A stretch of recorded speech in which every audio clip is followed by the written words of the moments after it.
Jadi gimana caranya memanfaatkan advertising untuk membuat bisnis kita di dunia online jadi lebih boost lagi, lebih baik lagi. Nah, menariknya, mungkin kalau advertiser yang lain cuma ada satu angle nih. Jadi aku sebagai pebisnis atau aku sebagai digital marketer yang berkarir. Tapi ternyata Bro Adin punya dua-duanya gitu ya.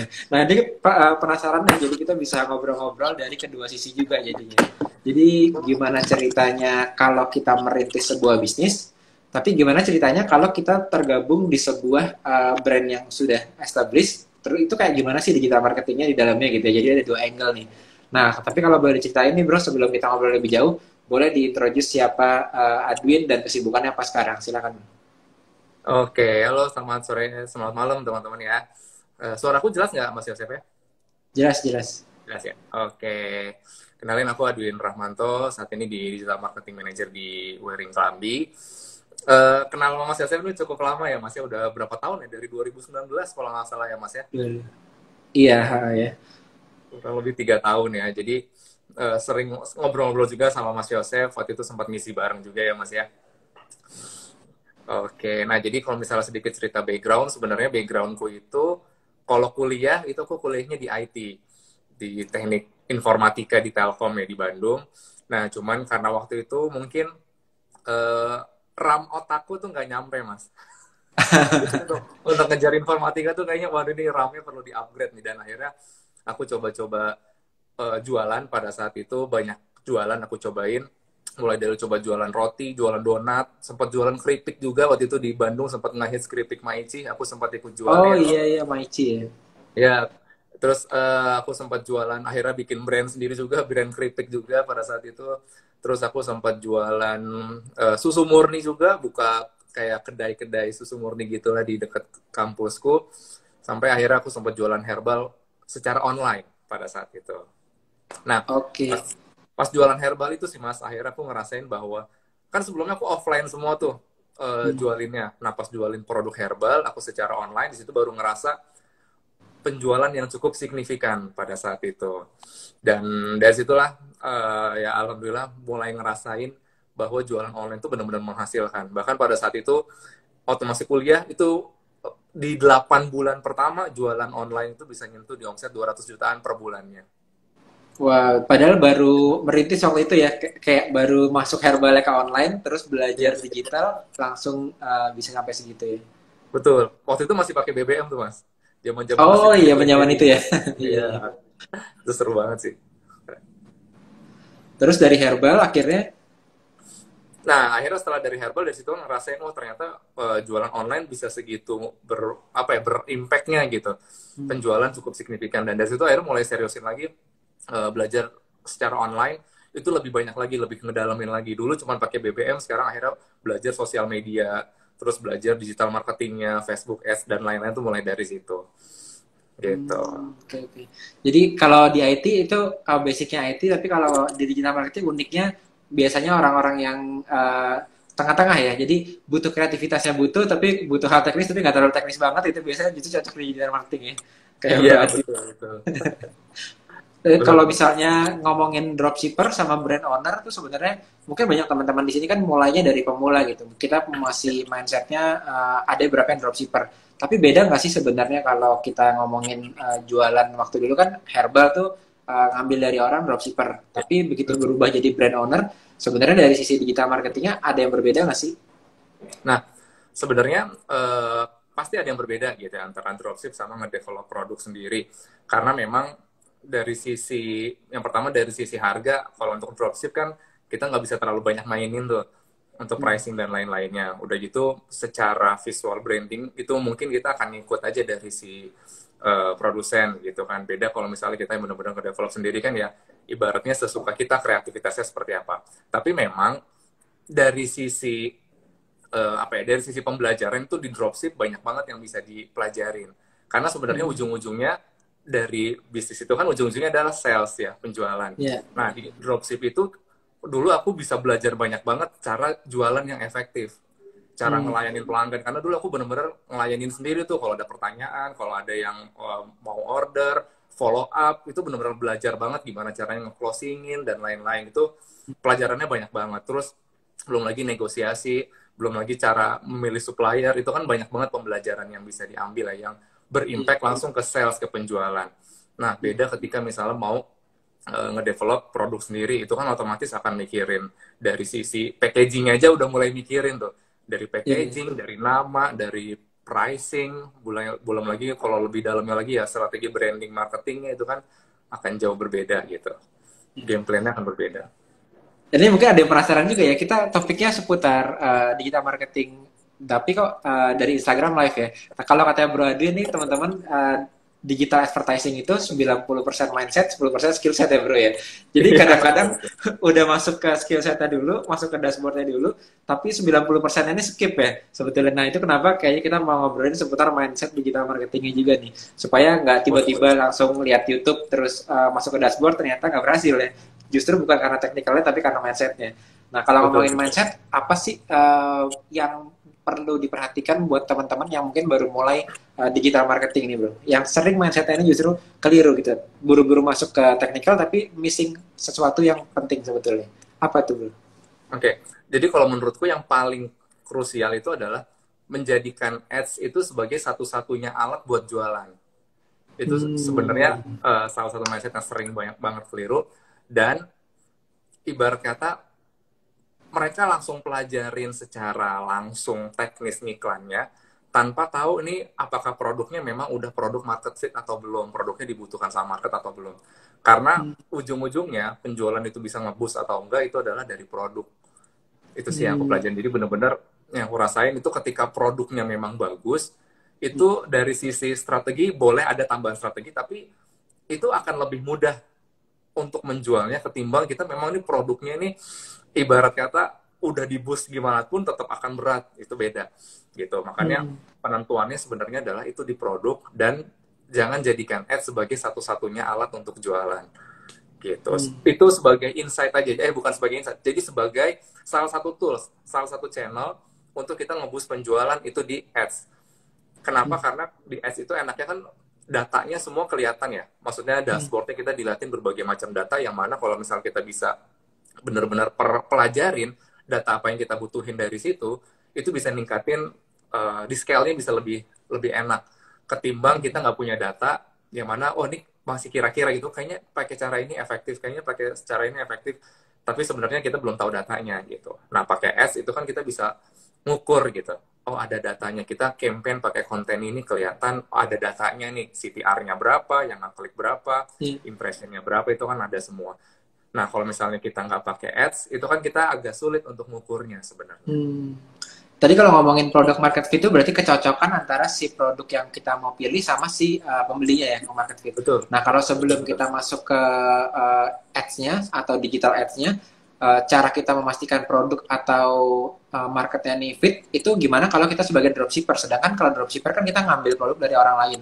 Dimana kalau kita ngambil dari produk orang lain kan bro kadang-kadang banyak supplier yang kalau supplier itu kan kerjaannya memang nyari reseller ya atau nyari dropshipper gitu ya. Jadi pokoknya dijanjiin aja nih bagus nih marginnya besar, udah laris dan lain-lain gitu ya. Tapi apakah itu cocok buat kita si dropshippernya sendiri gitu? Mungkin ada teman-teman di sini yang sudah lelah berganti dari satu supplier dropshipper ke supplier yang lainnya juga tuh, kadang-kadang terjadi juga tuh. Nah, gimana sih caranya bro mungkin sebelum masuk ke ads dan membuang budget untuk produk market fitnya ini gitu? Oke, sebenarnya sih balik lagi kalau pengalamanku dulu itu adalah ujung-ujungnya di kita kan sebagai si seller lah ibaratnya kalau di dropshipper. Sebagai reseller, kita mau masuk ke market yang mana, itu pilihan juga. Jadi ada orang yang masuk berdasarkan memang market yang pengen dia masuk, misalnya nih, aku bapak-bapak gitu ya, aku pengen jualan produk yang memang marketnya adalah bapak-bapak gitu. Misalnya jualan jam tangan, misalnya jam tangan cowok, atau mungkin jualan kemeja, misalnya kemeja cowok, eksekutif dan lain-lain. Jadi aku memilih produk berdasarkan market yang mau aku tuju. Itu ada satu yang kayak gitu. Atau yang kedua itu adalah orang-orang yang menjual produk yang tren. Produk-produk lagi tren dia ngejualin gitu. Nah itu sebenarnya ada dua tipe. Tergantung kita mau masuknya ke yang mana. Nah, kalau aku dulu, karena memang aku belum ada masuk ke jualan online, itu aku belum ada basic sama sekali kan. Jadi pada saat itu aku jualan produk herbal, kenapa? Karena waktu itu ngelihat temanku jualan, kenceng banget. Jadi aku coba Hmm. ngikutin dulu yang kira-kira Hmm. produknya laku gampang kejual, udah aku coba ikutin dulu deh sambil aku pelajarin. Oh, cara Iya, ngelayaninnya iya, begini. Karena produknya udah laku nih. Jadi aku iya. pelajarin dulu pola dia jualan gimana, sampai aku dapetin, oh ternyata pola jualan kayak gini nih, sampai closing, follow up, dan lain-lain. Nah, Ah, setelah itu, ketika udah tahu polanya, tinggal mau diterapin nggak coba ke market yang memang kita pengen targetin. Misalnya aku mau targetin ke market bapak-bapak, aku coba cari supplier yang produknya berhubungan dengan bapak-bapak, dengan skill yang udah aku pelajarin di produk sebelumnya. Itu jadi aku dulu pelajarinnya seperti itu. Jadi baik. sebenarnya kalau misalnya mau milih produk market fit itu bisa dengan dua cara tadi. Mau masuk dari marketnya dulu atau mau masuk dari produk yang memang udah laris, kita tinggal ngikutin, Hmm. tinggal ride the wave. Hmm. Itu penting banget tuh. Aku tadi dapat insight-nya adalah dapat produk yang laris dari ngelihat temen, tapi jangan hanya ngopi produknya tanpa nanya temennya, tapi diikutin temennya cara marketingnya gimana, polanya gimana, dan belajar. Kebanyakan dari Iya, kita kan, ini kayak produk yang laris nih, kita mulai sendiri di luar sana tanpa kita tahu sebenarnya ini laris beneran atau enggak, terus dia marketingnya caranya kayak gimana, detailnya gitu ya. Ternyata kita cuma sekedar ngikutin, malah nggak berhasil ya. Tapi kalau Bro Adwin tadi ngikutin iya kayak ngikutin temennya tapi ternyata belajar sampai dalam ya bahkan strateginya juga betul. kita ngikut juga di dalam sana terus baru akhirnya strategi yang satunya lagi dipindahin ke memang yang kita nih punya pengetahuan marketnya lebih paham di mana kalau kayak tadi ke bapak-bapak ya market bapak-bapak jadi masukin ke sana juga dengan strategi yang udah dipelajari gitu ya oke. Betul, betul. Nah, kalau boleh cerita bro, apa sih the first scale journey-nya Adwin gitu kayak, oh gue udah belajar nih, udah belajar dapat ratusan juta, terus tiba-tiba cukup susah untuk kita kan kadang-kadang belajar ads itu kan nggak sesimpel mungkin kita belajar yang konten atau belajar yang lainnya yang lebih kelihatan hasilnya, tapi butuh butuh lagi belajar lagi belajar lagi belajar lagi sampai akhirnya, oh ya akhirnya tembus juga ya, gue bisa juga ya di advertising ini gitu kan. Nah itu lo the first momennya itu apa sih yang bikin lo, aduh akhirnya gue bisa juga nih di digital ads ini gitu. Oke. Jadi dulu inget banget dulu kan awal jualan pakai BlackBerry ya, awal jualan pakai BlackBerry, terus sampai akhirnya tuh 2013 tuh pasti pakai BlackBerry.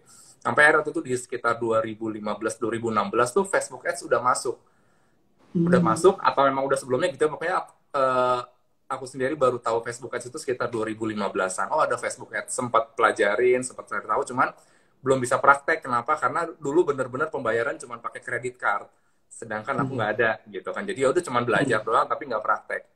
Sampai akhirnya di satu titik di 2017 itu aku bener-bener pelajarin Facebook Ads bahkan sama circleku pada saat itu ya. Kita sampai nyewa dan tanda kutip ngedatengin guru private Oh iya ya bener-bener kayak kayak itu ya kayak sekolahan ngundang guru private ya rame-rame di rumah iya, ya. karena kita Hmm. pengen pelajarin, pengen ngulik lah, kita lagi pengen coba bikin platform pada saat itu ya. Terus akhirnya coba pelajarin, bener-bener kita private 10 orang. Nah di situ akhirnya jadi mulai kebuka. Kenapa? Karena di situ dia ngebahas mindsetnya. Oh, ads tuh ternyata begini, begini segala macam. Dia mulai pelajarin dan dari situ sebenarnya mulai praktekin akhirnya.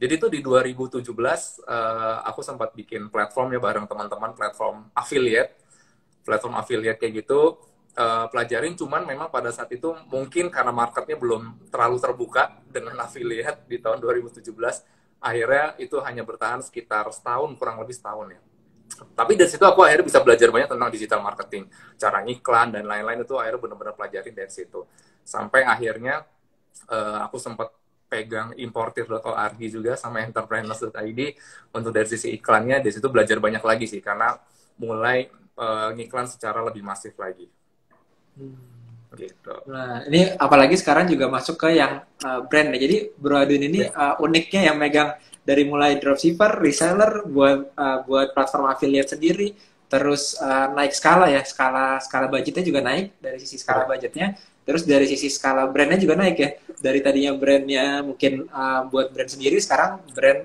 udah bisa dibilang brand nasional bahkan kemarin fashion show ya kayaknya ya di Iya, luar negeri ya benar. gitu ya. Jadi itu pasti cara mengelola digital marketingnya itu beda banget ya. Nah, Betul, apa betul. yang lu pelajari bro dari mulai awalnya kayak reseller dropshipper naik ke brand nasional, naik lagi ke brand yang saat ini gitu. Terus mungkin waktu lu masuk di yang sekarang, jadi teman-teman Bro Adwin ini kan sekarang di Klambi ya di Digital Marketing Manager di Klambi. Apa sih yang lu lihat dari Klambi kan brand lokal? Kita juga banyak sekali lokal brand lainnya nih yang mau besar juga nih seperti Wery Klambi gitu kan untuk Bro Adwin yang kalau UMKM kan kita mulai dari digital kayak yang lu bilang tadi kan. Tapi gue bisa nggak sih dapat 1 dan 2 tips dari brand lokal yang udah besar seperti yang lo tempat lo berada sekarang ini, supaya gue juga bisa nih paling nggak dapat sesuatu, apa sih bedanya kalau brand lokal yang udah sebesar Kelambi dengan mungkin kita yang dulu di posisinya Bro Adwin lagi merintis untuk jadi besar. Boleh nggak Bro di-sharingin? Ya, ya. Nah, jadi memang sedikit banyak perbedaannya adalah ternyata memang ketika udah punya brand besar kayak Kelambi gitu ya, jadi digital marketing itu part of marketing, bukan satu-satunya marketing gitu. Jadi part of, jadi marketingnya tuh banyak banget yang bisa dilakuin, mulai dari kolaborasi, partnership, terus dari segi pakai influencer, KOL, bahkan ada campaign gedenya juga. Jadi bahkan mulai dari produknya pun itu udah ngeriset banyak gitu ya, sebelum di launching apa dulu yang akan dilakukan dan lain-lain. Dan itu selalu dipikirin dalam tanda kutip, itu selalu dipikirin kira-kira nih campaign-nya apa lagi, kira-kira dari sisi konten pun itu benar-benar diperhatiin gitu ya, benar-benar dipikirkan dengan matang, dengan baik-baik. Jadi ibaratnya ads itu adalah hanya salah satu tools untuk nge-boost si marketing yang mau kita jalanin. Jadi marketing activity yang mau kita jalanin, branding activity yang mau dijalani itu di-boost dengan ads gitu. Jadi bukan ads itu bukan tools untuk jualan sebenarnya. Tapi nih kadang-kadang gue kalau yang jadi UMKM yang lagi merintis omsetnya usaha mikro, mungkin omset gue masih 25 juta ke bawah, gue mendengarkan itu memang kayaknya, tapi aku tuh kalau ads itu buatku segala-galanya, apalagi kita baru mulai ya, kayaknya usaha kecil itu pasti dari online, pasti pakai ads gitu ya. Nah itu memang sebuah fakta yang sulit diterima juga buat teman-teman yang baru mulai, tapi memang itu betul ya bro. Jadi terus tadi gue mau balik sedikit bro ke yang lu bilang produk dan market fit. Karena gue tahu Kelambi ini kan unik banget juga, brandnya fashion yang ibaratnya bisa dibilang sering banget ngadain launching gitu ya. Brand fashion itu kan launching lagi gitu ya. Dan kesibukannya ada terus nih. Jadi pasti sibuk terus. Nah kalau ngomongin mengenai brandnya dia sendiri dengan produk dan market yang lu bilang harus fit tadi kan kita udah ngomongin sebagai dropshipper. Berarti kita dengan 2 cara tadi.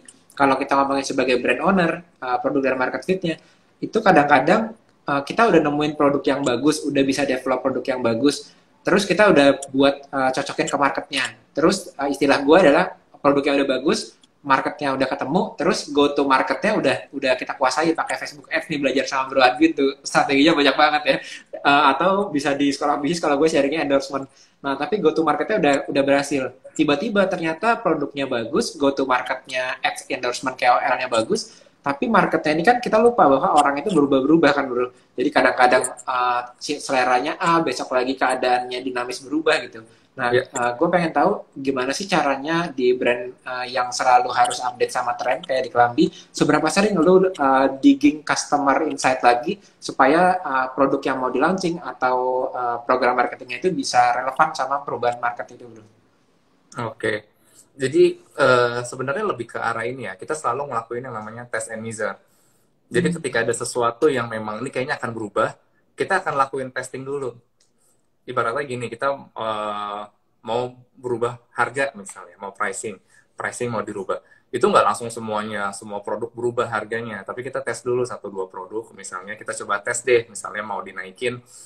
Ya udah kita coba tes dulu 1-2 produk ini kira-kira dimakan nggak sama market. Ketika dimakan ya udah gas naikin gitu. Itu penting banget sih dalam tanda kutip karena kita bisa ngelihat tren gitu ya. Kalau menurutku kita bisa ngelihat tren, kita bisa ngelihat perubahan dan lain-lain. Tapi balik lagi ujung-ujungnya kan market yang akan nerima. Nah si market ini itu harus ibaratnya kita nggak bisa benar-benar tahu apa maunya market sebelum kita nyuguhin. Kita nyuguhin dulu nih kita punya apa, dimakan nggak sama dia. Kalau dimakan ya udah kita suguhin terus. Tapi ketika ternyata pas kita suguhin, padahal kita udah ngelihat, wah ada tren ini segala macam, ini kayaknya akan oke. Tapi ketika disuguhin ternyata nggak dimakan ya udah itu nggak akan dijalani. Sebenarnya lebih ke situ. Jadi produk-produk yang memang itu kita selalu test and measure untuk produk-produk yang akan di launch. Jadi ada perubahan-perubahan pun itu akan selalu di test and measure. Itu sih yang paling penting. Jadi dites terus diukur nih efektif atau enggak. Jadi ujung-ujungnya sebenarnya by data untuk pengembangannya. Oke. Jadi uniknya kalau gue dengar dari si foundernya si Mbak Nadine itu kan mulai dari Facebook personal ya Pak dulu ya, zaman dulu ya. Iya, Facebook personal terus masuk ke gue kalau nggak salah sempat dengar lu share sebelumnya nggak pakai payment gateway, terus abis itu mulai masukin payment gateway 2019 ya. Terus abis itu Iya, betul. baru sebelum Lebaran masuk ke marketplace ya, tahun 2021 masuk ke marketplace. Iya. Nah, ngomongin test and measure tadi, kalau udah platformnya cuma satu dengan digital ads-nya hanya satu channel, mungkin lebih mudah mengevaluasi test and measure-nya. Tapi begitu Iya. kayak keadaan kayak sekarang gitu ya, kompleksitasnya bertambah. Sebagai digital marketing manager juga di digital aja udah cukup kompleks gitu. Nah, gimana sih caranya kita bisa test and measure ya tadi supaya kita geraknya juga tepat dan mungkin sebelumnya apa efeknya kalau sekarang teman-teman kan ada yang membandingkan antara marketplace apa sosial media ya.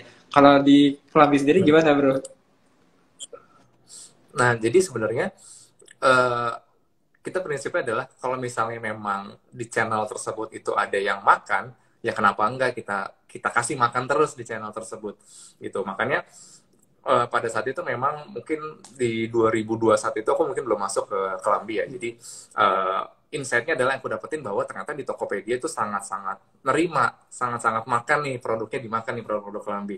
Jadi memang ketika dicoba, di trial dan ternyata banyak yang makan, ya udah ya dari situ kita coba apa nih yang bisa dioptimasi dari si platform ini, si channel ini, si marketplace ini kita cobain, kita coba ngobrol sama apa namanya manajernya, sama RM-nya, terus kita coba lihat apa aja yang bisa kita kolaborasiin, entah bikin campaign, entah mungkin kita masuk di bannernya, kita masuk di mana, apa yang bisa diituin, dan apalagi yang bisa kita kolaborasiin sehingga dari sisi marketplace-nya naik, omset kita juga naik gitu.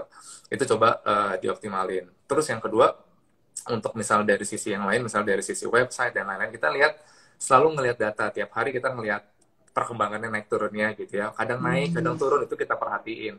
Dan kita ngeliat dari sisi mana nih yang naik, mana yang turun, apanya yang bisa bikin naik, apanya yang bisa bikin turun. Coba misalnya kita lagi mau nyoba, kita bikin ini yuk, apa namanya, sign up dan free discount misalnya. Sign up dan free dapat voucher, kita cobain, kita ukur efektif atau enggak. Oh ternyata efektif, ya udah kita jalanin terus gitu. Oh ini kita cobain, kita mau pakai email automation dan lain-lain, efektif atau enggak. Kalau efektif kita jalanin terus. Jadi selalu kita ujung-ujungnya adalah test and measure. Jadi dari setiap platform, dari setiap channel yang ada, kita coba nih si platform ini, si channel ini apa sih keunggulannya, dan kita coba riding the wave dengan keunggulan si channel tersebut. Sama kayak salah satunya misalnya di TikTok. Di TikTok sekarang kan lagi naik banget. Akhirnya kita coba masuk, Kelambi coba masuk ke Ya, ya. TikTok Jadi kayak dengan sekarang tadi sedikit kayak lagi live juga ya. Iya, Gue lihat sama tampilannya di live juga. makin rajin live juga Kelambi kayaknya sekarang. Betul.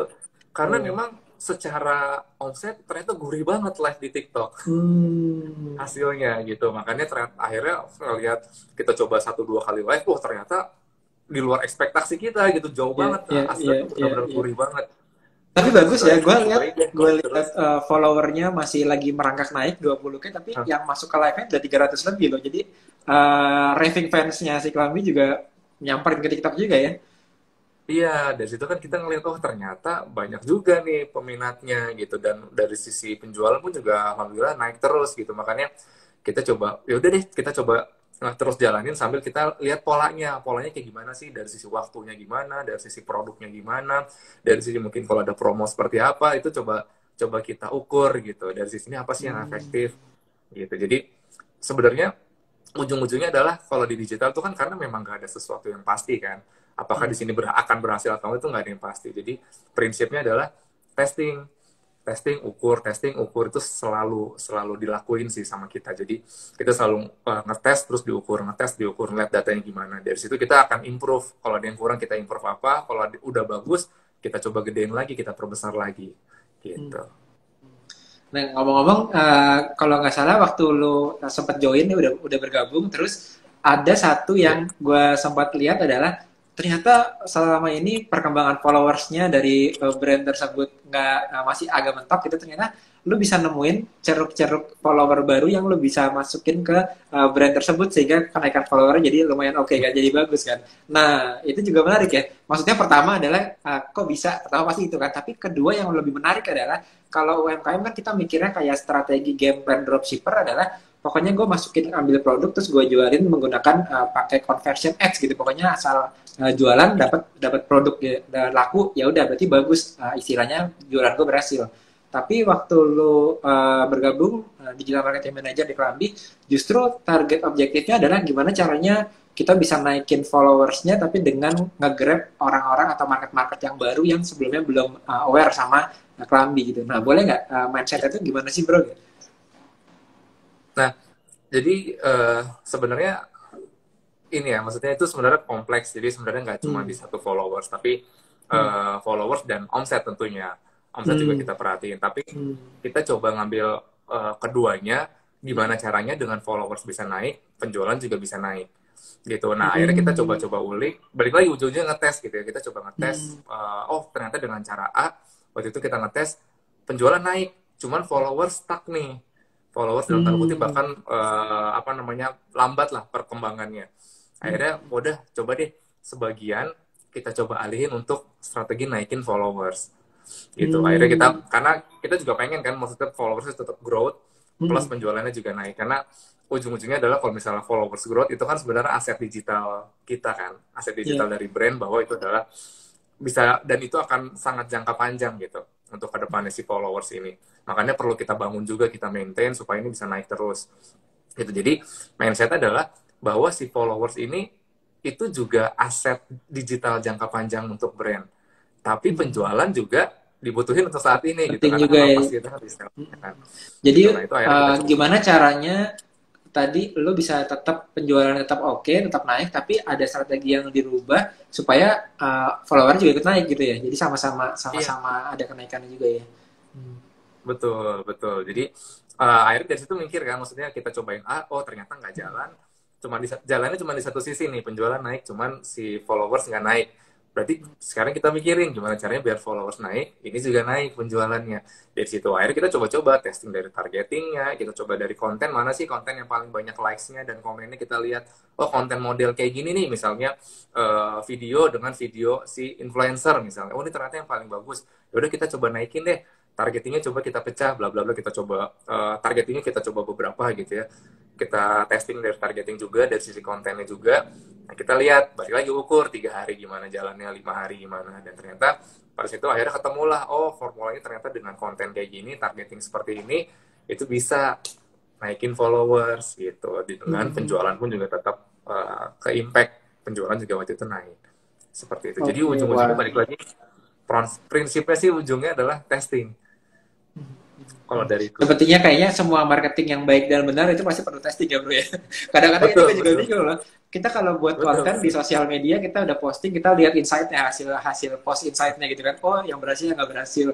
Kalau ads juga kita kadang-kadang nggak testing tuh, asal pencet klik terus nggak ada testingnya gitu. Apalagi yang sekarang ini kalau gue di endorse, kalau udah konten kita pakai testing, udah ads kita udah coba testing, ternyata influencer marketing nggak pakai testing juga sama. Jadi ngelihat aja kira-kira ini influencer ini cocok nih, bagus nih gitu. Padahal kayaknya kalau Kelambi itu pasti dari semua influencer itu di list ya, semuanya di list, terus ada hasilnya Betul. kayak gimana, di testing kira-kira kriterianya yang mana juga kan. Iya, betul, betul. Bahkan ketika kita ke influencer pun, kita kan ngasih link juga tuh, link website misalnya. Itu kita pasang tracking juga. Jadi kita bisa tahu, oh dari si influencer ini ngasilin berapa direct sales-nya. Gitu. Jadi biar keukur juga. Wah, ternyata sekompleks itu ya. Karena gue sempat kaget juga. Wah, ini Kelambi udah 2,2 juta follower. Teman-teman kalau di sini yang udah punya 2,2 juta follower, kayaknya gue mungkin udah deh, gue gak usah cari follower baru lagi deh. Udah gede followernya gitu. Tapi ternyata bahkan yang udah sekelambi aja masih mencoba untuk naikin salesnya juga, tapi naikin followernya juga ya. Karena sadar bahwa bagaimanapun algoritma ini di sosial media TikTok atau Instagram ini berubah, tetap yang namanya follower itu ya digital asset juga ya. Jadi penting juga Yes, sebenarnya betul, kita kaji. betul. Terus Betul, kalau betul, betul. misalnya uh, kita mundur lagi ke UMKM, ke yang baru mulai. Jadi aku kalau baru mulai di online ini harus gimana ya Bro Adin? Soalnya kayaknya kompleks juga ya ternyata digital marketingnya setelah diobrolin ya gitu. Satu, kalau misalnya teman-teman yang baru mulai bisnis banget dan baru mulai di digital marketing, dari keadaan digital marketing yang kalau dulu kan enak ya, kita cuma mulai di Facebook doang, pakai Facebook personal udah bisa. Sekarang pilihannya banyak banget, ada marketplace ada beberapa, ada sosial medianya ada beberapa. Nah, sebagai digital marketing manager, kira-kira yang mana sih yang kita harus masuk kalau kita pebisnisnya baru mau mulai bisnis misalnya? Oke. Kalau aku selalu start pasti dari marketnya dulu. Market kita siapa dulu nih. Jadi ketika kita jualan, baik dropship atau produk sendiri, itu kan pasti kita akan punya market kan, kita marketnya ke siapa nih. Nah, dari marketnya itu, kita tarik market ini, dia biasa aktif di online-nya, itu di mana? Sosial medianya mereka aktifnya di mana? Di TikTok apa di Instagram apa di Facebook? Karena beda market, pasti beda dong mereka sering aktifnya. Kayak misalnya ibuku misalnya itu nggak pernah aktif di TikTok gitu, aktifnya di Facebook doang. Otomatis kalau misalnya marketnya adalah ibu-ibu gitu di atas 50 tahun, kalau kita jualannya di TikTok kayaknya akan berat. Kenapa? Iya. Karena marketnya Bahkan kecuali video TikToknya bisa viral sampai di-share di grup WhatsApp-nya ibu komplek ya. Biasanya gitu iya. ya. Dan itu kan effortnya sangat besar. Iya gitu. besar ya. Banget. Mending kita di platform yang memang marketnya banyak di situ. Jadi balik lagi ujung-ujung marketnya siapa, kita banyak aktifnya di situ aja dulu. Jangan nyasar ke market-market yang lain. Terus yang kedua, untuk dari sisi marketplace, kalau menurutku untuk saat ini, nggak apa-apa, dibukain aja. Karena kan selama gratis ini kan kita buka di marketplace, bukain aja selama kita bisa bukain. Gitu. Tinggal nanti si konsumen tinggal yang pilih. Dan kita bisa lihat dari situ juga penjualan terjadi itu banyaknya di di marketplace yang mana gitu. Kita ngeliat misalnya, oh ternyata paling banyak di Shopee misalnya. Ya udah kita coba mulai optimasiin Shopee-nya gitu. Jadi yang pertama menurutku berangkat dari market. Kalau untuk sosial media ya, lihat kira-kira market kita ini itu banyak aktifnya di sosial media yang mana. Yang kedua, kalau untuk marketplace buka aja sambil kita lihat kalau ada penjualan itu paling banyak di mana. Nah dari situ baru kita optimasiin si penjualannya gitu. Nah dari tiap-tiap masing channel sosial medianya ini kan berarti tergantung lagi nih kita masuknya ke sosial media yang mana. TikTok pasti beda game sama Facebook, beda game lagi sama Instagram gitu. Nah kita ulik, oh ternyata marketku banyaknya di TikTok. Ya udah tinggal kita pelajarin gimana sih cara optimasi TikTok. Ada pakai TikTok Shop, ada pakai TikTok Live, ada pakai ads mungkin kalau mau pakai ads. Nah itu bisa dioptimasiin. Instagram gimana cara misalnya optimasiinnya? Nah, mungkin bisa pakai Reels atau pakai story-nya dimainin dan lain-lain, pakai ads juga. Nah itu kan akan lebih ke arah gitu, mau ngerjainnya apa dulu. Yang penting kita tahu marketnya ada di mana. Jadi jangan sampai udah effort besar tapi ternyata marketnya nggak ada di situ gitu. Itu banyak, sering banget aku melihat juga kayak gitu. Jadi cari tahu dulu terus fokus di yang memang effort kita terbatas kalau masih sendiri ya atau masih pemula. Jadi kita fokus di tempat yang memang customer kita tuh ada di situ ya. Baru mulai dari tempat yang lain. Tapi uniknya kalau di Instagram mungkin kita ngelihat brand kelambi yang modest fashion ya, kalau nggak salah modest fashion itu kan, dan targetnya kelihatannya menengah ke atas gitu dari sisi brandnya, dan lokasi-lokasi offline-nya pun di menengah ke atas kan, jadi mendeskripsikan target marketnya juga. Artinya kan asumsi orang dulu kalau TikTok itu mungkin masih menengah ke bawah, terus menengah ke bawah pun mungkin udah ada orang dewasa yang sekarang mulai masuk ke TikTok, ibu-ibu punya anak pun masuk ke TikTok, terus mulai beralih. Tapi yang pengen gue tahu, apakah kalau di wearing kelambi yang di TikTok ini dari sisi salesnya ternyata juga kelihatan bahwa mungkin menengah ke bawah, karena orang menengah ke bawah ini bisa beli yang cukup mahal juga, kayak misalnya menengah ke bawah kan bisa beli kulkas atau beli elektronik, tapi mungkin elektroniknya menengah ke bawah walaupun harganya mahal, kayak TV kan juga 1 juta 2 juta, tapi tetap price-nya di menengah ke bawah gitu. Nah apakah yang wearing kelambi ini juga, kalau di Instagram biasanya dia bisa ngambil yang artikel-artikel atau variasi-variasi yang cukup mahal, ternyata di TikTok ambilnya variasi-variasi yang di bawah. Apakah ada kayak gitu? Atau sebenarnya sama aja dari testing yang ada di TikTok kemarin? Nah, ini menarik nih dari TikTok ini ya. Jadi sebenarnya TikTok ini kan kita baru kurang lebih 2 minggu lah ya, kurang lebih seminggu 10 harian kurang lebih jalanin. Dan ternyata kita akhirnya dapetin salah satu formula gitu, salah satu pola bahwa di TikTok itu sebenarnya harga mahal pun juga bisa. Ada yang beli juga. Dan cukup lumayan juga. Bukan berarti, wah ini kalau di TikTok harga produk nggak bisa mahal-mahal gitu ya. Ternyata bisa juga. Nah, poinnya adalah ternyata kalau di TikTok ini, itu yang paling penting adalah harga coret. Harga coret. Yang paling penting. Jadi misalnya aku punya produk harga 2 juta. Coret 1,5 juta. Sebenarnya 1,5 juta itu kan harga yang cukup tinggi kan, tapi karena dia harga coret banyak juga yang ngambil. Nah itu yang cukup menarik gitu. Gue sempat ingat konten orang yang jual kopi harganya 11.000, nggak ada yang beli, terus dia ganti harganya 50.000 dicoret 25.000, malah banyak yang beli gitu ya. Padahal harganya 25.000 bukan 11.000 gitu. Betul, dan ternyata di TikTok tuh gitu, karena apalagi kalau live ya, setiap live itu ternyata orang rata-rata nyari diskon, nyari potongan dari harga normal. Jadi tuh komen-komennya kalau dilihat itu pasti banyak banget nyari diskon, ada diskon nggak, diskon nggak, diskon nggak gitu. Jadi, nah itu pricingnya akhirnya yang kita mainin. Jadi harga-harga produk yang tinggi pun ternyata juga banyak yang makan gitu. Tapi kita mainin dari sisi situnya seperti itu. Jadi menarik sih di TikTok. Masih banyak yang bisa diulik. Oke, tadi udah dari pemula. Nah, kalau dari pemula cari tempat yang udah ada audiensnya. Kalau misalnya aku udah punya modal, misalnya kayak bekerja ya, kayak kan kalau kerja kan kayak dulu gue juga kan dari kerja bisa ngambil dari kantong kiri, udah ada gajiannya terus diambil dikasih alihan kantong kanan gitu kan dibuat buat bisnis buat bangun brand gitu. Nah, apalagi di masa resesi sekarang kan kayaknya mulai harus kayak gitu juga nih ya. Kita kan instability kan masih di resesi kan. Jadi kalau bisa sambil dapat dari gaji saat ini ya kita jaga-jaga kita buat brand lah, kita bangun bisnis juga lah gitu kan. Nah, kalau mau kayak gitu, yang kita udah ada penghasilan dari pekerja kah? Atau kita udah bisnis di offline, udah punya outlet di offline, tapi kok belum online, belum ada gitu, udah punya modal, mungkin modalnya 5 juta sampai 25 juta gitu, udah bisa untuk masuk advertising gitu misalnya. Nah, itu kira-kira kalau mau gimana sih caranya, dan mungkin kalau udah bisa bangun tim digital untuk yang minimal banget untuk UMKM, apa sih tim yang paling penting supaya kita bisa di digital ini bisa lebih majuin lebih cepat gitu kalau sebagai UMKM di digital. Oke. Menurutku tim yang paling penting adalah tim konten. Itu yang paling penting. Karena pintu masuk orang belanja di digital kan konten.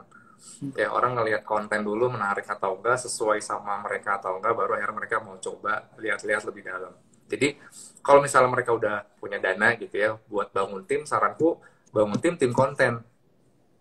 Tim kontennya ini berapa orang, nah itu tergantung tuh, balik lagi ujung-ujungnya dari segi keuangan kita cukupnya bisa berapa. Kalau misalnya ternyata cuma bisa satu, nggak apa-apa. Minimal mereka bisa fotografi, bisa ngedesain, walaupun mungkin belum bagus-bagus banget, karena konten harus jalan kan, harus jalan tiap hari, itu nggak boleh ada skip, karena kalau ada skip, udah pasti akan menurunkan penjualan, performa gitu ya, algoritma juga mungkin bisa berubah gitu ya, bisa kurang oke. Nah itu makanya tim konten menurutku yang paling penting. Jadi kalau misalnya mau mulai dengan kondisi ada modal gitu ya, bangun tim konten menurutku yang memang dia bisa benar-benar fokus mikirin kontennya. Nanti dari kita tinggal mikirin marketingnya, gimana supaya ini kejual, disupport sama tim kontennya tadi. Jadi lebih, andai kata kita mau pakai ads pun kan jadi lebih enak. Kita tinggal fokus ngurusin ads, konten udah ada yang ngedistribusin. Karena waktu aku masih dulu sempat ngerjain sendiri yang bikin platform itu kita nggak ada tim konten. Ya udah kita bikin sendiri aja, bikin sendiri konten, akhirnya belajar editing, belajar videografi, itu dari situ juga sebenarnya gitu. Karena ngerasa banget akhirnya ini konten ini penting banget, segitu krusialnya gitu. Tapi itu juga ya bro, itu menempa kita juga ya. Kayak gue juga dulu sama ya. Kita berasumsi kayaknya konten sama dengan marketing sebenarnya ya. Jadi ya udah kita harus buat konten sendiri. Jadi kita buat konten tiap hari, publish terus tiap hari, udah kayak hamster wheels gitu. Sampai saat ini kita sadar bahwa tapi kan kita mau bangun bisnis ya. Kalau kita sendiri buat kontennya terus, kapan kita ngurusin marketingnya kan akhirnya ya. Jadi kalau kita punya budget, bener banget sih ya. Kita harus bangun tim konten. Nggak usah sebagus kita, mungkin kalau teman-teman yang desainer atau udah bisa ngedit ya cari seadanya dulu aja ya. Yang penting kita bisa belajar hal-hal yang lebih penting lainnya yang bisa mensupport itu ya, supaya kita bisa betul. Karena yang lain-lainnya sebenarnya kan gini, kalau konten itu kan kita misalnya butuh banyak setiap hari, dan kalau kita fokusnya ngerjain konten aja, akhirnya kita kan nggak mikirin yang lain kan, mikirin gimana ngegedein brandnya, marketingnya, dan lain-lain itu kan takes time dan butuh waktu dan effort yang gede juga. Sedangkan kalau kepake waktu kita untuk ngerjain konten itu sayang banget gitu. Mending kita delegasiin, kita cari, jadi kita bisa fokus yang lebih gede lagi gitu. Tapi kalau ngomong-ngomong di tempat yang udah mulai berkembang, itu di tim konten sendiri UMKM ya. Kita yang ngarahin mereka yang produksi kontennya gitu kan ya. Tapi kita tetap ngarahin mereka gitu. Nah, kalau di tim yang sudah mulai berkembang, antara tim konten sama tim digital atau tim ads-nya yang tempat itu sekarang ini, dengan tim yang untuk influencer atau campaign, itu dipisah ya, tiga tim ya kalau nggak salah ya. Berarti dipisah. Jadi kan udah masuk ke tahap offline ya soalnya ya. Kalau ada offline tuh biasanya ada tim PR, campaign sama offline sendiri ya, dijadikan satu ya. Betul. Nah itu biasanya tinggal kita alignment. Jadi kita meeting, nih kita mau ada campaign apa nih, kita misalnya ada produk apa, terus mau campaign-nya kayak gimana, itu kita rembukin bareng, kita meeting bareng sama tim konten, nanti kontennya seperti ini, campaign-nya kayak gini, kontennya kira-kira kayak gimana gitu. Jadi lebih ke situ sih. Nah, itu menarik banget nih. Ini agak ekspor sedikit nggak apa-apa teman-teman ya, karena saya juga penasaran banget ya, Pak, mau ketemu Adi, dia juga pengen nanya soalnya. Nah, soalnya gini bro, kadang-kadang waktu kita masuk ke dunia digital, kita kan struggle di cari penjualan atau salesnya. Terus membandingkan antara marketing dan sales atau jualan sama marketing duluan atau yang mana duluan gitu. Tapi ternyata banyak yang nggak dipikirkan itu kalau dari tadi gue ngelihat dari awal kita IG Live itu ada kata-kata campaign, campaign, campaign kan. Nah, campaign ini udah bukan marketing lagi, tapi marketing campaign ya. Udah serial activity yang dilakukan untuk kita bisa nembus noise-nya pasar gitu ya. Sedangkan banyak dari kita UMKM nih masih berdebat di harusnya sales atau marketing nih. Nah, ternyata ada marketing campaign teman-teman ya, yang lebih lebih ini lagi, lebih kompleks lagi gitu, yang tadi Bro Adin bilang butuh alignment segala macam gitu ya. Nah, sayang banget karena kalau brand besar yang udah sebesar kayak tempat lu ini itu ngelakuin marketing campaign-nya udah rajin banget dan berkali-kali kan. Sedangkan brand yang baru mulai, marketing campaign apa aja mungkin belum tahu gitu ya. Apa sih marketing campaign gitu ya. Jadi gapnya jauh banget menurut gue. Jadi ada orang yang masuk ke ads sekedar jualan, tapi ada orang yang udah sampai ujung mungkin kayak Bro Adwin dari hari ke hari, bulan ke bulan sibuk ngurusin marketing campaign juga kan. Alignment antara campaign sama digital advertising-nya gitu. Itu udah sibuk banget Ya. pasti. Nah, kalau boleh di-sharingin bro, apa sih bedanya antara kita yang jualan dengan kita yang running marketing campaign tadi? Apa sih marketing campaign? Oke, jadi kalau sales atau jualan pasti ujung-ujungnya langsung ya. Apa yang kita lakuin itu langsung berimpact ke result, ke penjualan. Itu misalnya kayak ngiklanin dan lain-lain itu mungkin akan langsung berimpact ke penjualan. Tapi kalau misalnya marketing campaign itu ibaratnya kita kayak mau ngebawa sesuatu nih dengan produk kita yang akan kita jual nanti gitu. Kita mau ngebawa sesuatu yang mana itu akan berimpact dan akan membawa value untuk customernya. Jadi ketika nanti ujungnya customer beli, itu bukan karena mereka, bisa jadi bukan karena butuh produknya, tapi karena memang mereka ngerasa tergerak karena campaign yang kita jalanin.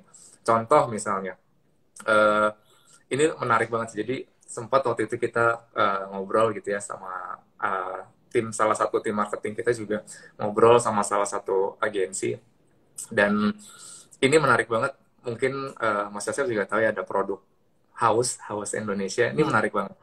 Jadi dia mau launch sebuah produk, tapi dia ngebawa campaign-nya adalah bahwa ada yang namanya apa namanya tadi ya? Barista Tampan. Nah, Oh ini gitu. Barista Kan gue Tampan belum tahu ini tuh ceritanya tuh. Gimana ceritanya? itu menarik banget. Jadi ibaratnya kayak si Barista Tampan ini awalnya itu adalah dia ngebantu ibu-ibu, pas tapi kelihatan jelas dia pakai apa namanya, pakai ini ya barista gitu ya, di belakangnya ada tuh haus, kan orang kelihatan ya, dan seolah-olah dari jauh ada yang ngevideoin, wah ini ada barista ganteng terus ngebantu ibu-ibu, diviralin lah di TikTok. Pokoknya usut punya usut, panjang lebar, akhirnya si barista ganteng ini viral lah. Setelah si barista ganteng ini viral, barista tampan ini viral, akhirnya diundang sama CEO Haus, Mas Gufron. Setelah diundang, Gitu. ceritanya ini di dalam konten ya, setelah diundang ternyata dia punya ide untuk pengembangan produknya, pengembangan produk Haus, yaitu adalah si es krimnya, es krim Milo dengan seriesnya namanya Tampan series. Dan di situ akhirnya ya udah, seolah-olah karena ide si Babang Tampan tadi, barista Tampan tadi, akhirnya dibentuklah produk baru yang namanya si es krim tadi. Nah itu kan ibaratnya kayak ngebawa sesuatu yang mana ya kita nggak cuma launch gitu, tapi kita ngebawa sesuatu yang itu akhirnya orang ngeh, dan akhirnya orang sadar bahwa oh ada produk baru ya, oh ini ternyata bla bla bla dan segala macam. Nah itu kita coba mikirin, kayak misalnya salah satu campaign London Fashion Week yang sebelumnya di Kelambi. Itu kan dipikirin juga apa sih sebenarnya London Fashion Week ini yang mau kita sebarkan, ibarat kata, yaitu ya kita ngebawa Indonesia ke kancah dunia sebenarnya. Dengan apa? Dengan produk lokal, yaitu tenun Garut. Tenun Garut ini sebenarnya produk yang bagus banget gitu, tapi kita coba angkat dengan produk Kelambi ke kancah internasional gitu. Jadi akhirnya itu yang cukup orang kenal gitu ya, cukup diketahui bahwa oh ini produknya tenun Garut, membawa nama Indonesia, membawa nama daerah ke kancah internasional. Kayak gitu. Jadi ikut London Fashion Week nggak cuma sekedar ikut, tapi kita bawa sesuatu juga di situ yang akhirnya orang ketika beli dia ngerasa oh ya gue juga ikut ngebantu nih ngebawa nama Indonesia dengan membeli produk Lambi gitu. Jadi masuknya nggak langsung ke produk ya, bahkan bukan kayak ada satu postingan di Instagram, ini postingannya jualan atau marketing hard selling apa soft selling ya, bukan dari satu postingan doang ya, tapi ada Bukan. beberapa postingan, kita buat ada ide campaign-nya, terus habis itu kita buat orang supaya memperhatikan karena kita relevan ke mereka ya, kayak tadi Tenun Garut, tapi mulainya masuknya dari produk Indonesia yang kita mau bawa ke kancah dunia ya, terus baru Iya, kita masuk ke betul. produknya. Oke, wah ini luar Ini biasa. ada. Kalau boleh tahu bro, itu Ya. satu managing campaign-nya di brand sebesar yang sekarang ini itu ada campaign besar, ada campaign kecil. Kalau tadi nggak salah lu sempat mention ya. Iya. Ada campaign utama, ada campaign yang mungkin monthly campaign gitu ya. Mm. Dari 1 tahun aja, itu ada berapa campaign sih? Apakah tiap bulan ada campaign terus gitu? Atau satu bulan nyayang beberapa kali campaign gitu ya? Nah, biasanya memang ada Untuk momen-momen. bayangan nih, karena kan ada UMKM yang mungkin nggak kepikiran campaign itu apa sih artinya. Berarti kan belum pernah sama sekali campaign. Nah, biar kita tahu kalau brand yang udah besar itu biasanya berapa kali nih campaignnya, supaya kita bisa catch up nih yang UMKM lainnya. Nah, targetnya itu adalah per kuartal minimal. Jadi per kuartal atau Hmm. per 3 bulan sekali itu kita ada sesuatu yang pengen diangkat sebenarnya gitu. Nah, rencananya tahun depan mungkin bisa jadi sebulan sekali. Tapi ini kita masih ini ya masih ngegodok ya ibarat kata. Tapi minimal 3 bulan sekali itu harus ada sesuatu yang diangkat. Itu ada satu campaign yang kita angkat supaya apa? Supaya ngeboost dan orang sebenarnya tujuan campaign itu adalah salah satunya untuk mendeliver si brand value kitanya gitu. Hmm. Jadi apa sih brand ini sebenarnya value-nya apa sih? Kayak kelambi itu kan visinya sebenarnya untuk ngebawa budaya Indonesia itu ke kancah internasional. Itu adalah visi kelambi. Makanya kenapa setiap campaign itu selalu ada bawa-bawa nama Indonesianya dan budaya Indonesianya. Salah satunya tadi Tenun Garut itu tadi. Terus yang kedua dari sisi pola-pola si bajunya pun pola apa scarfnya, pola bajunya itu adalah pola-pola Indonesia, budaya-budaya Hmm. Indonesia gitu. Jadi itu yang pengen diangkat dan itu yang kita campaignin terus untuk menuju visi tersebut. Karena kalau misalnya campaign yang nggak dijalanin, itu orang nggak akan nyampe bahwa kita tuh visinya untuk ngebawa budaya Indonesia ke kancah internasional gitu. Jadi akhirnya dari visi utama itu dipecah jadi campaign-campaign kecil. Jadi campaign-campaign apa namanya Per tiga kuartal. bulan tadi Itu ya. baru campaign-campaign kecilnya gitu. Oke, oke, oke. Wow, ternyata ya teman-teman ya, ngobrolin digital marketing gitu ya, tapi jauh dari dashboard Facebook Ads ya. Oke, 90% mindset ini kayaknya ya, betul 90% mindset ya. Ternyata Betul. sepenting itu kita bisa membuat Facebook Ads atau Instagram atau TikTok Ads itu berjalan untuk kita, itu nggak hanya masalah teknis setting ads-nya aja, tapi apakah sebelum Yes. masuk ads ini kita mikirin itu semua ya. Jadi dari visionnya apa, diturunin dari campaign 3 bulan, itu jadi kita tahu mau buat apa, baru kita Iya. blast menggunakan advertising ya bro ya. Ternyata Iya, betul.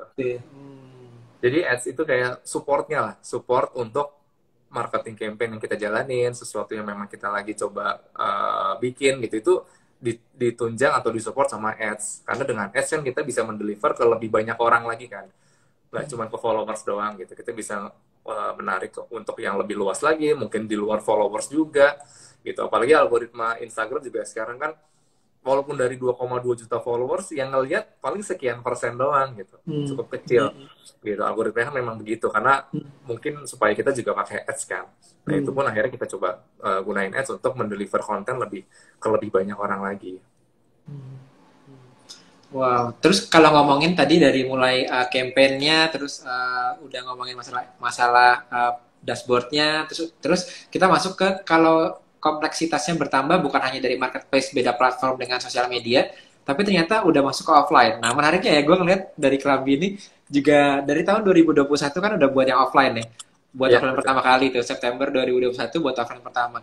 Ternyata sampai sekarang 2022 itu store-nya makin lama kayak cepet banget ya duplikasinya ya. Gue juga bingung juga. Kayak hobi banget buka store ya. Gue juga bingung. Sekarang udah 17 lebih ya store yang offline ya. Offline channelnya kan.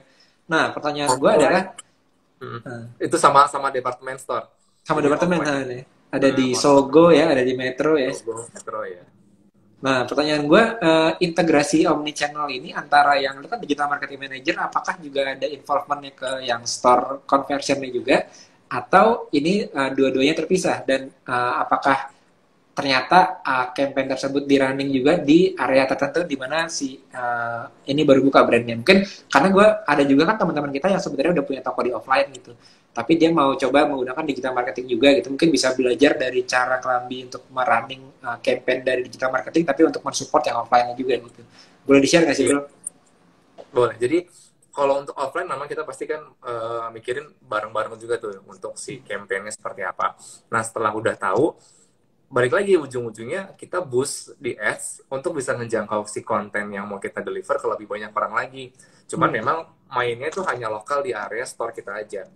Gitu. Biasanya radius misalnya 10 kilo. Nah, itu coba kita mainin di radius store 10 kilo itu kita coba mainkan. Gitu. Tapi nggak nutup kemungkinan juga misalnya Kelambi kan ada store di Jakarta, di PIM, di PI, di Supermall Karawaci, sama ada di Padang nih untuk store offline-nya sendiri. Itu kita coba boost misalnya itu kan Jakarta jatuhnya ya banyaknya, ya udah kita boost ke satu Jakarta gitu, karena bisa jadi orang dari Jakarta daerah manapun itu bisa masuk ke store-store yang ada. Jadi kalau misalnya offline store tetap kita punya ibaratnya punya campaign-nya yang mau kita lakuin, tinggal kita distribusi kontennya untuk orang yang bisa lebih ngelihat lebih banyak lagi pakai ads gitu. Tinggal strateginya adalah mainin radius. Kayak gitu Kalau deh. misalnya gue lihat di sekolah bisnis kita juga ngebahas orang yang franchise gitu. Jadi franchise ini orang punya banyak cabang. Kalau dia punya mitra biasanya kan udah pisah tuh antara manajemen digital marketingnya yang nationwide, yang ibaratnya apa istilahnya promo se-Indonesia, sama promo lokal di area restoran tersebut gitu kan. Itu Ya, biasanya dia akan running sendiri di tempat mitranya atau yang ambil franchise-nya atau franchisee-nya gitu. Nah, ya. kalau ini kan semuanya on store semuanya nih, semuanya punyanya Kelambi semua gitu ya. Jadi kontrolnya lebih banyak sampai ke lokal juga. Nah, begitu Iya, di iya. lokal, apakah blast di area radius aja atau juga ada kayak lokal campaign juga? Kayak tadi kan lo dari visi dimasukin per 3 bulan ke campaign, itu pun di lokal pun akan ngikutin campaign yang nasional atau ada campaign lokalnya. Kayak di Padang kan pasti orang Padang beda sama orang Jakarta misalnya kayak gitu ya. Itu gimana sih, bro? Nah, untuk saat ini karena yang di Padang kan baru sebulan ya, kurang lebih. Eh, Nah, itu masih ngikut nih, masih ngikut campaign yang dari Jakarta. Kita lagi ada campaign apa, kita coba ikutin di Padang. Nah, next-nya kita akan coba mungkin untuk per wilayah tadi. Gitu. Karena balik lagi, pasti beda kan behavior orang-orang di tiap kota. Itu mungkin akan ada perbedaan. Nah, dari sisi influencer pun juga mungkin beda gitu ya. Influencer yang berpengaruh di wilayah tersebut mungkin akan lebih berimpact ketimbang yang dari pusat nih dari Jakarta misalnya. Nah, itu mungkin akan kita jalankan untuk next-nya. Jadi beberapa kota juga nanti akan ada store-store baru dari Kelambi. Nah, itu setelah ada beberapa kota itu kita coba pikirkan untuk per channel di kota tersebut itu mungkin akan kita buat strategi yang berbeda gitu untuk si campaign-nya Iya, sendiri. iya, iya, iya. Kalau yang di Jakarta sih mungkin to the point karena dari jumlah pembelian kan pasti paling besar kan area Jakarta, area kota besar gitu ya. Kalau Iya, area-area yang di luar udah mulai ke arah arah Padang atau arah yang Depok itu berarti ngambil feedbacknya dari transaksi online, ternyata banyaknya database area sana gitu ya. Maka iya, buka touch point yang di daerah sana gitu ya. Ini iya, banyak iya. banget sekarang yang brand-brand di online ini lagi kayak gini sekarang ya. Jadi pasca pandemi membangun interaksi touch point-nya nggak hanya di online aja tapi juga di offline juga ya. Offline, Nah, betul. itu menarik banget sih dan ini kayaknya gue mau tanya banyak tapi ini waktunya udah habis, tapi kalau gue summarin juga gue bingung mau summarin apa karena banyak banget kesimpulannya ya. Jadi kita bisa ngelihat teman-teman kalau brand yang udah cukup besar seperti Kelambi dan nasional, teman-teman bisa lihat langkahnya itu kayak gitu. Nah, sekarang kita waktu mau mulai bisnis, kadang-kadang kita masih berpikir, aku mau mulai bisnis di online deh, tapi kalau bisa yang gratisan aja deh gitu ya. Nah, hati-hati teman-teman, karena brand sebesar Kelambi bisa besar karena memang dia punya perencanaan yang cukup cukup komprehensif, termasuk dari mau masuk kemana dan yang mana dan bagaimana gitu. Paling tidak kalau UMKM, teman-teman sudah ada sedikit modal tadi, modalnya 25 juta, teman-teman dapat gaji, atau sudah ada 5 juta, teman-teman itu boleh dipertimbangkan. Paling nggak tadi tipsnya dari Bro Adun adalah hire orang yang bisa bikin konten. Kalau nggak bisa full time, hire-lah yang freelance atau part time gitu ya. Jadi Iya, supaya kita betul. brandnya bisa dikelola dengan profesional juga ya, Bro. Thank you, Bro, Betul. tapi buat sharing-sharingnya di jelas kita di kali ini. Gue yakin teman-teman di sini nih banyak banget dapat insight-nya, mulai dari Amin. gimana cara running ads-nya, campaign-nya juga diomongin, termasuk ke teman-teman yang offline jadi dapat insight bahwa offline sama online itu koneksinya deket banget ternyata ya, bahkan nyambung nyambung banget ternyata. Nah kalau teman-teman mau ikut kelas ads-nya dari Bro Adwin, ternyata Bro Adwin ini bongkar-bongkaran ya, yang advertising dibongkar semuanya itu di kelas ads-nya Bro Adwin ya. Itu kemarin baru Iya, lewat ya, baru lewat kelas baru ads-nya lewat. ya. Next rencana Januari sih rencananya. Januari, wah. Jadi teman-teman bisa follow akunnya Adwin Rahmantio. Nanti gua masukin juga di caption. Jadi Bro Adwin ini ada kelas advertising yang membahas detail apa yang kita bicarakan tadi nih selama 1 jam ini nih. Itu teman-teman bisa tanya lengkapnya di sana. Jadi teman-teman bisa belajar dari pemula ya Bro ya, bukan buat yang advance aja ya. Iya, betul. Dari Betul, betul. pemula, teman-teman bisa join ke sana kalau mau tahu cara pakai ads. Sampai mungkin tadi yang udah ngedenger, teman-teman udah punya ads, tapi kira-kira ads-nya masih mentok gitu ya. Aku nggak ngerti, aku punya offline, tapi aku nggak tahu cara ngelola ads-nya. Itu juga bisa tuh, ikutan kelas khusus yang join aja di kelas yang sama, tapi bisa tanya pertanyaan teman-teman yang mungkin udah advance juga ya bro. Thank you bro, udah Ya, sharing-sharing malam hari ini bro. Sampai jumpa lagi sama-sama di Mas kesempatan Yosef udah lainnya. diundang di sini. Thank you banyak. Yes. Mari bro, sampai jumpa. Sama-sama Mas Yosef. Thank you.